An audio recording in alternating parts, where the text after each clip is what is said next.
Alright guys, we're live from the Rise and Grind. I got my peach tea. You know, we're out here enjoying the sunshine. Here at our favorite coffee house in Rising Sun. So today we're talking about a very important part of God that must be understood, and I think a lot of times the confusion of it causes people really not to take it seriously, and that is the belief in the Trinity. God is Father, Son, and Holy Spirit. He is one essence and three persons.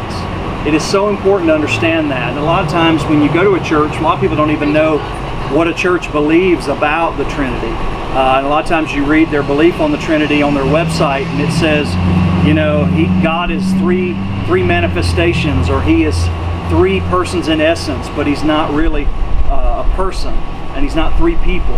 But we've got to understand that God is three persons. This describes not what God is, but who God is. So we have to have a full understanding of the Trinity and try our best to understand the mystery of God. God is a mystery, and He's hard to grasp sometimes. But if God was understandable completely, He wouldn't be God. And I for one, like the fact that I have a God that is very mysterious and complex. Absolutely. Yeah, and the thing is about the Trinity, when we say God is one essence in three persons, that doesn't mean we're polytheistic, which means we believe in many gods. We don't think that God is three gods. He's one God. It is not pantheistic, where everything is God and part of God's creation is God. No, God is separate from His creation. We are not what is understood as oneness, where Jesus Christ is God and the others were kind of before or after or whatever. That's not as what the case is as well. We are Gnostic. We are not Gnostic, which means that God is a manifestation in Jesus, or a manifestation in the Holy Spirit. Although Jesus manifested God, Jesus is God, and He's not just a manifestation of God. We are what's called monotheistic, one God. Theistic is God. So mono, one, theistic is God. You see that right in the beginning pages of the Bible. Genesis chapter number 1, verse number 1. In the beginning, God created the heaven and the earth. And that word God there is Elohim. It's the plurality of God. It's a plural word, believe it or not. And that plural word is indicative of the Godhead. The Bible uses the term Godhead, which is the Father, the Son, and the Holy Spirit. You'll notice the great prophecy of Jesus Christ, Isaiah chapter 9. It tells you that the Son was given, but the child was born. Do you know that? The Son was never born. The Son was always in existence, the second person of the Trinity.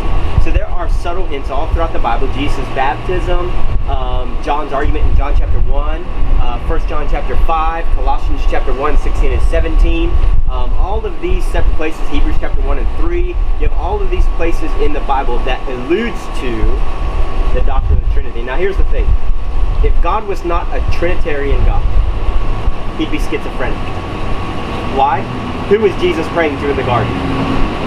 Who was speaking at the baptism? Who was descending at the baptism? It doesn't make sense if God is not Trinity. And when we say Trinity, Josh did a great job of clarifying, it is three persons in one essence.